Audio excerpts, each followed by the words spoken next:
வாழ்க வாழ்க மரியே! என்றும் வாழும் இறைமகன் உம்முடனே வாழ்க வாழ்க மரியே! தூய்மையின் தூயகம் தூபமிட்டார் தூதனை சக்கரியா கண்டார்.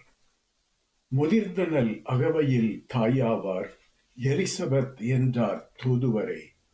பிறந்திடும் ஆண்மகன் பெயர் யோவான் இயேசு முன்னோடியும் அவராவார்.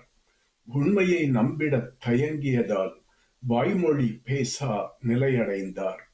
உதவிட விரைந்தார் மரியன்னை உள்ளத்தில் நிலைத்தது இறை உண்மை. தேவனின் தாயின் வருகையிலே ஆவியில் மகிழ்ந்தார் உறவினரே. கருவினில் குழந்தை துள்ளியதே, கடவுளின் கருணையில் மூழ்கியதே. தாழ்நிலை இருந்த தம் அடியவரை மேல்நிலை உயர்த்திய இறை புகழ்ந்தார். பிறந்ததும் மகன் பெயர் எழுதி வைத்தார். திறந்தது வாய் தந்தை தொழுது நின்றார்.